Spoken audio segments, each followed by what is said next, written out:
Shalom, damai di hati. Puji Tuhan, jumpa lagi di channel YouTube saya, Pendeta Heni Momongan. Saya rindu lagi berbagi kebenaran firman Tuhan saat ini. Tetapi sebelum itu mari kita satu dalam doa, kita berdoa. Segala puji dan syukur kami persembahkan bagimu ya Tuhan Allah, untuk segala hal yang baik yang Kau jadikan bagi kami. Kami boleh ada sampai saat ini semua karena anugerah dan kemurahan Tuhan. Dan saat ini kami pun rindu untuk membaca dan merenungkan firman Tuhan. Anugerahkanlah kami hikmat dan pengertian untuk memahami firman-Mu.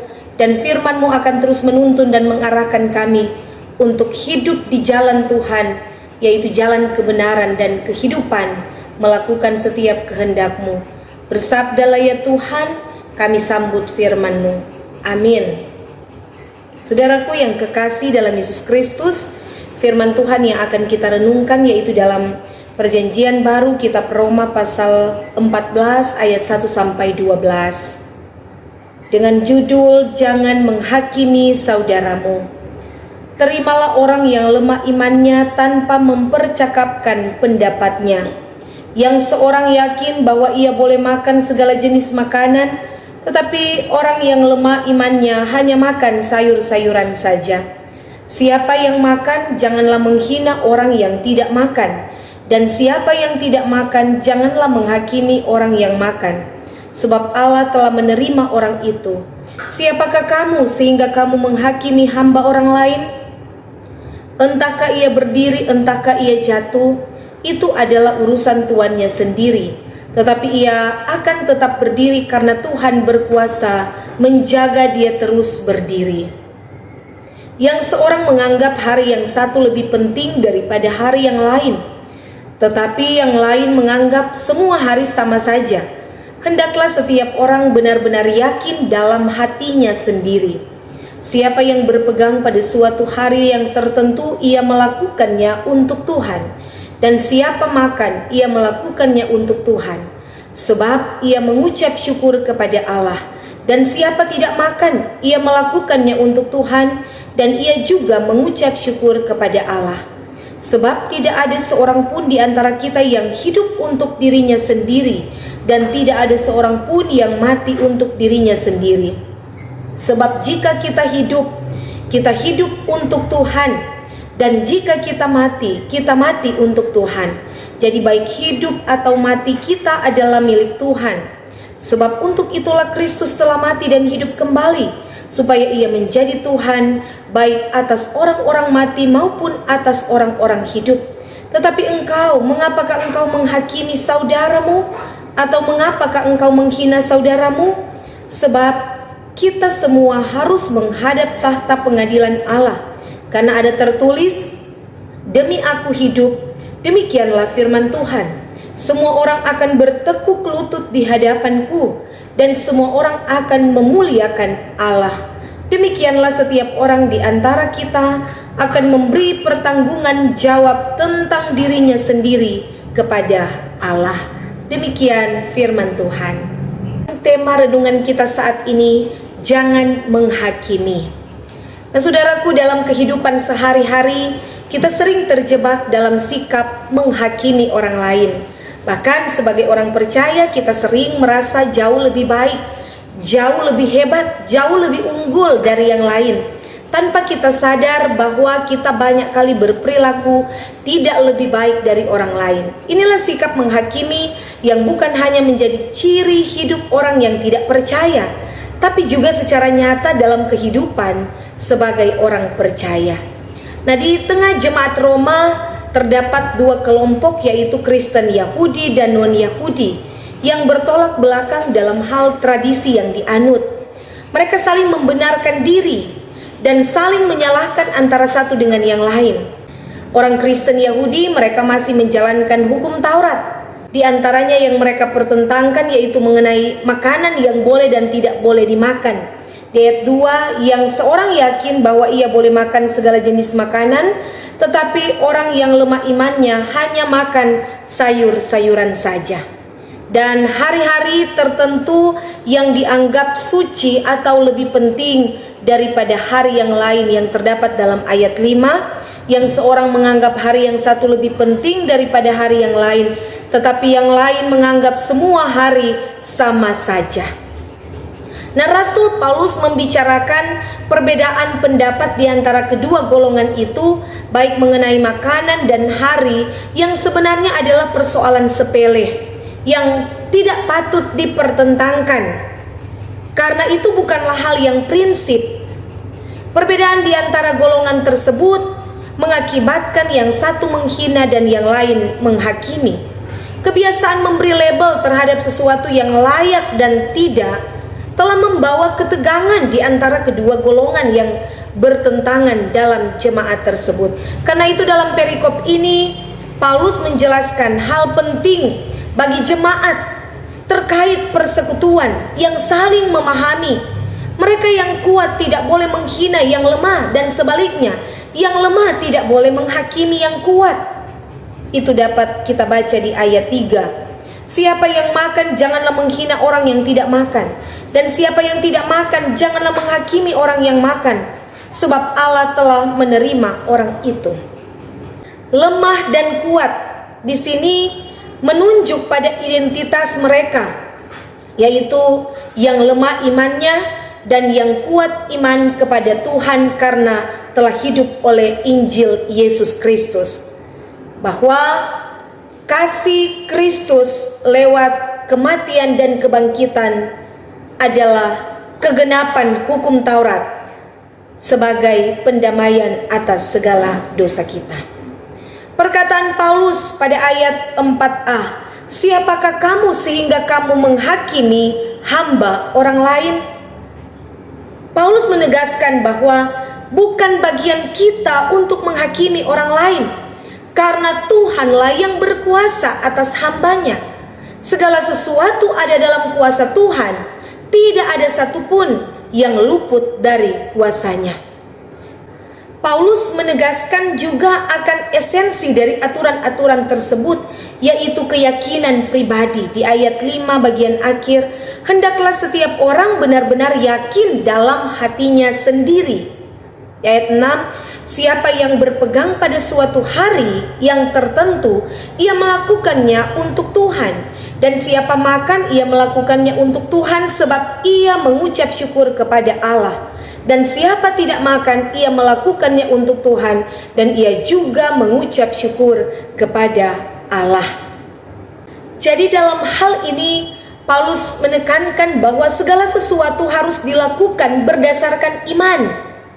Iman adalah keyakinan sambil mengucap syukur kepada Allah. Artinya mengarahkan pandangan kepada Allah dalam setiap perbuatan mereka dan melakukannya untuk Tuhan berdasarkan iman. Selanjutnya Paulus memberi gambaran mengenai orang Kristen sejati. Dilihat dari tujuan dan sasarannya. Ayat 7 dikatakan, sebab tidak ada seorang pun di antara kita yang hidup untuk dirinya sendiri, dan tidak ada seorang pun yang mati untuk dirinya sendiri. Sebab jika kita hidup untuk Tuhan, dan jika kita mati untuk Tuhan. Jadi baik hidup atau mati kita adalah milik Tuhan. Jadi tujuan dan sasaran hidup kita bukan untuk diri kita sendiri, melainkan hidup dan mati kita adalah untuk Tuhan. Itu berarti kita harus belajar menyangkal diri, karena kita bukan tuan atas diri kita sendiri, juga bukan pemilik. Tugas kita dalam hidup ini bukan untuk menyenangkan diri sendiri, melainkan untuk menyenangkan hati Tuhan, memuliakan Tuhan dalam segala pikiran, ucapan, dan tindakan, bahkan lewat setiap peristiwa yang terjadi dalam hidup kita. Bahwa Kristus adalah pusat hidup orang percaya. Inilah kekristenan sejati, yaitu yang menjadikan Kristus segala-galanya. Dengan demikian baik hidup atau mati kita adalah milik Tuhan, dan selama masih ada kehidupan, kita memberi diri, mengabdi kepadanya, melayani Tuhan, dan melakukan segala sesuatu untuk Tuhan. Sebab kita semua pada waktu Tuhan harus menghadap tahta pengadilan Allah. Semua orang akan bertekuk lutut di hadapan Allah dan memuliakan Allah, serta mempertanggungjawabkan tentang segala perbuatan kita di hadapannya. Bacaan kita ini hendak mengingatkan kita bahwa hal menghina, menghakimi adalah tabiat yang lahir karena dosa. Karena dosalah iblis membujuk manusia untuk hidup dalam permusuhan, sikap yang cenderung tidak suka melihat kelebihan orang lain dan merasa diri lebih hebat, lebih unggul, apalagi melihat orang lain melakukan sedikit kekeliruan atau kesalahan, kita langsung cepat menghakimi. Padahal menghakimi dapat merusak komitmen iman sebagai orang percaya, apalagi di tengah persekutuan berjemaat. Sebab hidup yang saling menghakimi justru dapat membuat persekutuan orang percaya terpecah-pecah, bahkan hancur, kacau, yang akhirnya membuat pelayanan itu menjadi hambar dan gagal menghadirkan shalom bagi sesama. Dalam Injil Matius pasal 7 ayat 1-4 dikatakan, "Janganlah kamu menghakimi supaya kamu tidak dihakimi. Karena dengan penghakiman yang kamu pakai untuk menghakimi, kamu akan dihakimi, dan ukuran yang kamu pakai untuk mengukur akan diukurkan kepadamu.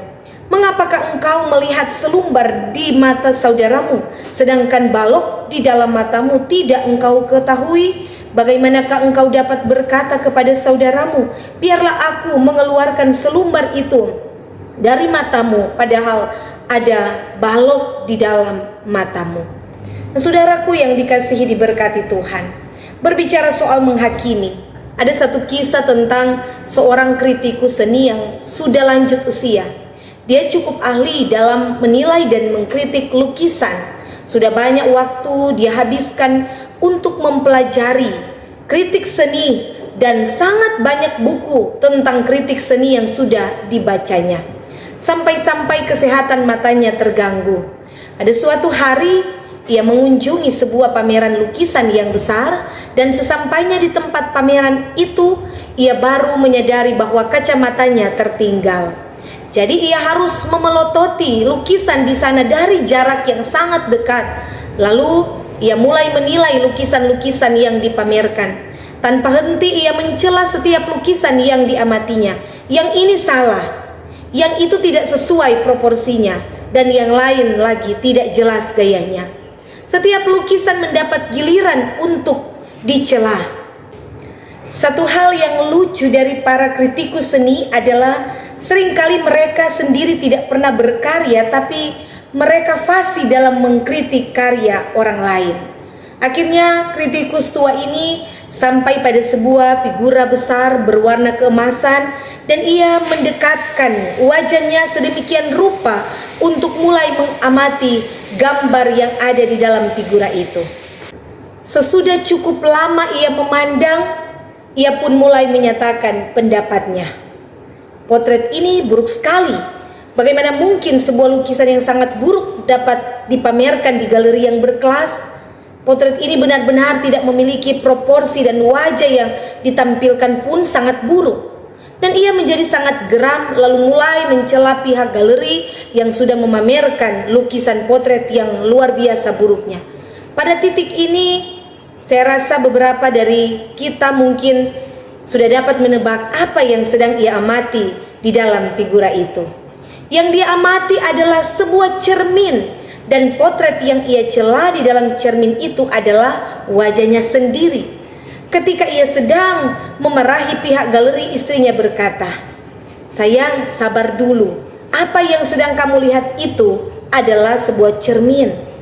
Nah, saudara-saudara, demikianlah pada saat ia sedang mengkritik, pada saat ia mengira sedang mengkritik lukisan karya orang lain, ia mengakhirinya dengan mengkritik dirinya sendiri dan memamerkan kebodohannya. Saudaraku, terkadang tanpa kita sadari, kita pun bersikap seperti kritikus seni ini. Cenderung dan mudah sekali kita menilai dan menghakimi orang lain tanpa mengoreksi diri kita sendiri bahwa kita pun tidak sempurna. Di saat kita menghakimi orang lain, kita pun menghakimi diri kita sendiri. Sebagai orang percaya, kehadiran kita adalah untuk menjawab panggilan Tuhan, melakukan kebenaran dan menghadirkan damai sejahtera dan sukacita, bukan untuk menjadi hakim atas orang lain, menjadi batu sandungan bagi kemajuan hidup orang lain.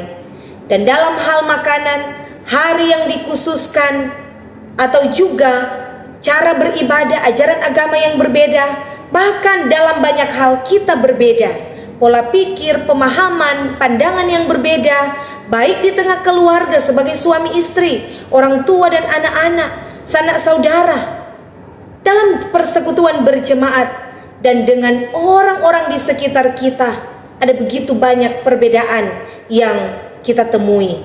Pandanglah semua perbedaan itu sebagai anugerah untuk kita syukuri.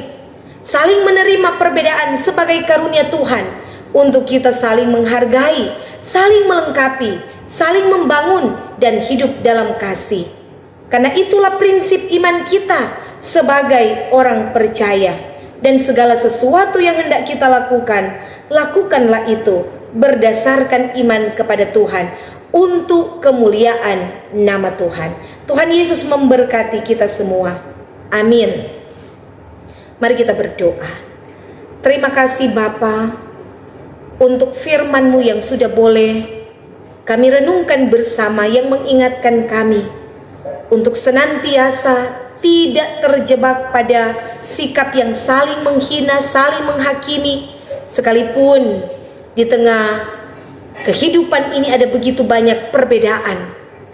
Kebenaran menurut diri kami sendiri belum tentu benar menurut orang lain, terutama lagi kebenaran menurut Kristus. Karena itu berikanlah kami hikmat untuk senantiasa memandang bahwa perbedaan itu adalah karunia Tuhan untuk disyukuri, sehingga kami mampu hidup saling menghargai, saling menerima, saling melengkapi setiap kekurangan dan kelebihan yang ada, sehingga benar-benar kami mewujudkan hidup dalam satu tubuh Kristus, bahkan pun dalam hidup dengan orang lain kami akan tetap hidup dalam kasih.